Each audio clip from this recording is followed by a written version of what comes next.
За ямарваа нэгэн компани тий дотроо ороод нэг сар дотор нь үйл ажиллагаагийн хүмүүс хоорондоо яаж харилцаж чинь тий юм ажиллаа хийхдээ хэрхэн хандж чинь тэрийг нэг ажилтсан байх тухайн компаниас хэдий хэр дайтай бүтээгдэхүүн үйлчлэгээ гарахгүй гэдэг нь барыг тодорхой болчихж байгаа.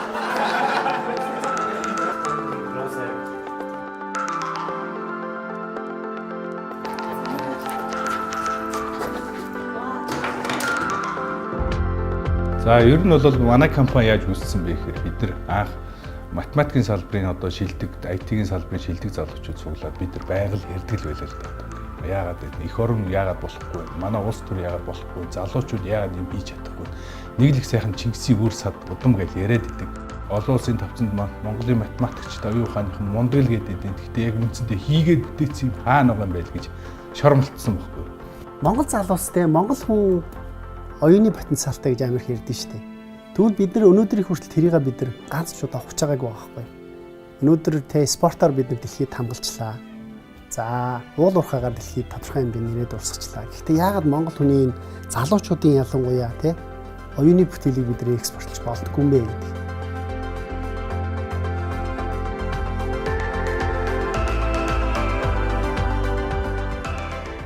Технологиор хүмүүс хаалгыг хийж явж ирсэн. Технологийн компаниг ялангуяа Монгол технологийн компани гэдэг. Би олон улсын хуралдаанд маш их ороод явдаг байсан. Одоо нарийн мэргэжлийн инженер л дээ. Гэтэл яг ингээд яваад очиод хүмүүстэй доод түвшний програмчлал, нарийн програмчлал энэ төр гэж яриад юм бод. Ерөөс ихэнх хүмүүс ярьдаг юм. Чи гэрт амьддаг үү, морь ундаггүй тий. Ер нь тийм л сэтгэхгүйтэй, дэлхийн нийт тийм сэтгэхгүйтэй. Биднийг нүүдэлчин хончин ардсан. Угаасаа дэлхийд даяар PR-ын тэгж явдаг. Гэтэл тийм хүмүүс дээр чинь нарийн хүлээн авахд бэлэн биш байсан. Тэгэхээр бид нар Монголд хиймэл оюун ухааныг ашиглаад барьцаагүй зээлийн үйлчлэгээ хийгээд манай технологиг ашиглаа гэдэг одоо дэлхийд байтугай Монголынхаа санхүүгийн байгууллагуудад санал болгоход бүх хүмүүс л энэ бол үлгэр бүтэхгүй та нар хүний мөнгөөр тоглож байна. Ийм юм бол байхгүй гэд бараг 100% 99 тэгж хэлж ирсэн. Тэгэхээр хиймэл оюун ухаан гэдэг нь юу юм бэ гэхээр хэлбархнаар хэлвэл үндсэндээ компьютертэй бид нар яаж ажиллахыг зааж өгөх биш. Мэдээлэл өгөхлөөр тэрэн дээрээ үндэслээд яаж ажиллахыг өөрөө олохыг хэлж байна. Тэгээд ерөнхийдөө бид нар Lendman гэдэг банк усыг ерөнхийдөө бид нар технологи ашиглаад энэ хүмүүст харуулъя. Үнэхээр энэ ажилдаг юм а гэдгийг харуулсан зорилгоор Монголд байгуулсан. 2016 оны эхний хагастай байвал эхлээд бидний Angel Stage буюу анхны хөрөнгө оруулалтыг $1 сая бол Японы болон Монголын хөрөнгө оруулагч нараас авч ирсэн. За бидний хөрөнгө оруулалтаа онцлог хөрөнгө оруулагчдыг бодох юм бол маш их эрсдэлтэй бизнест хөрөнгө оруулдаг хүмүүс байгаа. За тэгээ эхний одоо $1 сая босгосныхаа дараа тухайн хөрөнгө оруулалтаараа бид Lendman-ийн төслийн хөгжүүлэлтийн багыг бүрдүүлээд хөгжүүлэлтээ хийгээд Монголд бол туршилтаар Lendman-ийн нээлтийг хийсэн байгаа.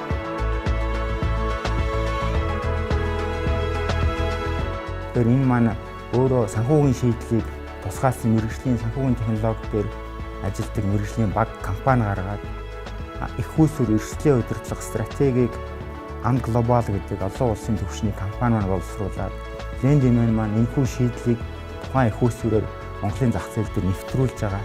Энэ гурвалсан түншлэл бас амжилттайгаа нэг хүчин зүйл болж байгаа. Lendman-ийн хувьд бол хэд хэдэн салбарт тийм л оюухныг ашиглаж байгаа. Мэдээж хамгийн том нь бол эрсдэл шинжлэх гэдэг дээр байгаа. Энэ бол хүнтэй хэрэглэгч манад бүртгүүллээ. Тэр хүний зээлжих чадварыг үндсэндээ бол автоматар тогтоож байгаа. Энийг хиймэл оюун ухаан ашиглаад автоматар тогтоосны ач холбогдол нь юу юм бэ гэхээр нэгдүгээрт 24 цаг тий найдвартай ажиллах боломжтой болж байгаа. Хоёрдугаарт тэр хэмжээгээр тий хурдан шуурхаа үйлчилж чадна гэсэн. Хоёрдугаарт хүний оролцоог байхгүй болгосноор тэр хүний гаргаж болох алдаануудаас хамгаалж чадж байгаа. Тэгэхээр 17 онд давхарцсан тоогоор 140 мянган зээлийг олгосон байна. За идэвхтэй байгаа 30 мянган зээлдэгч байна. Энэ маань өөрөө 30-аас дээш хоногтой хугацаа хэтрэлт нь 2% байна гэдэг нь ер нь санхүүгийн банк санхүүгийн төдийгүй банкны салбартаа хамгийн сайн тооцогдох зүйл. Энэ юу гэсэн үг вэ гэхээр Монгол хүн авсан мөнгөө буцааж өгдөг, хариуцлагатай байж чаддаг, санхүүгийн сахилгатай байж чаддгийг харуулж байна. Энэ утгаараа өнөөдрийн энэ залуучуудын хийж байгаа энэ бизнес бол Монголын нийгэмд шинэ үнэт зүйлийн үзлийг бий болголоо гэж үзэж болно. За үүнийхээ дараагаар бид нар олон улс руугаа үйл ажиллагаагаа тэлхийн тулд seed stage буюу одоо бидний нэгэнд гаргаад ирсэн энэ концепцийг Сингапурт бүртгэлтэй Анд Global компанийн нэмэлт 15% хувьцааг нь гаргаад нийтдээ 4 сая долларыг бол хөрөнгө оруулагч нараа босгосон байгаа даа. За ингээд Анд Global компани үнэлгээ бол 30.8 сая доллараар тогтоогдсон.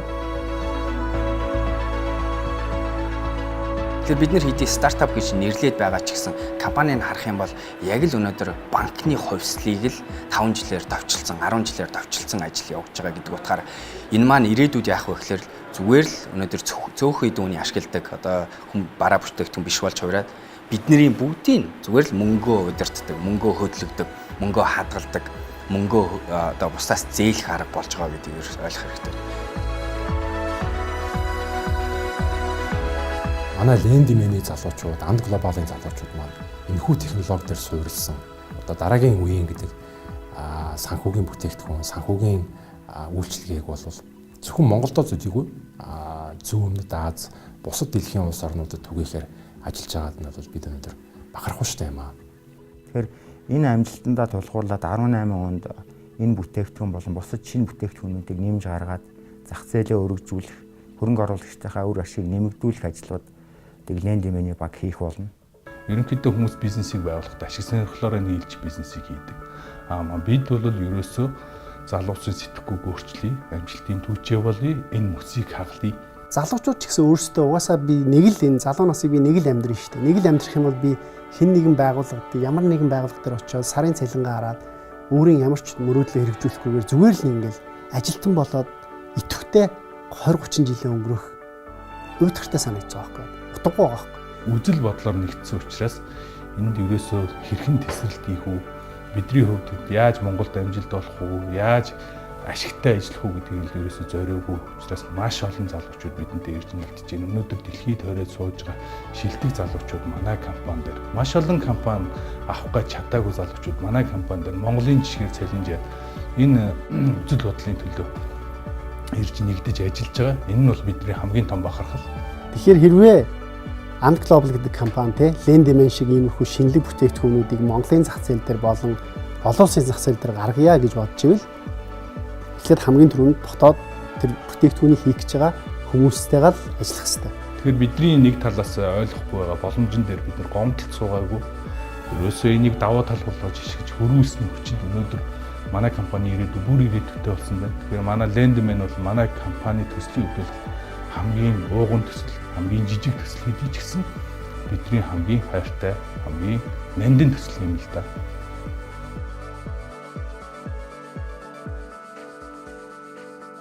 Тэгэхээр манай Монгол улсаас өнөөдөр дэлхийн зах зээл дээр гарч өрсөлдөх хамгийн боломжтой харагдж байгаа энэ байгууллага маань Lendimany. Lendimany өөрөө санхүүгийн салбарт тэр дотор хөрөнгийн зах зээл дараагийнхаа алхмыг хийж байна. Энэ нь юу вэ гэхээр олон нийтэд хувьцаагаа санал болгож олон нийтийн хувьцаат компани болж байгаагаар онцлогтой.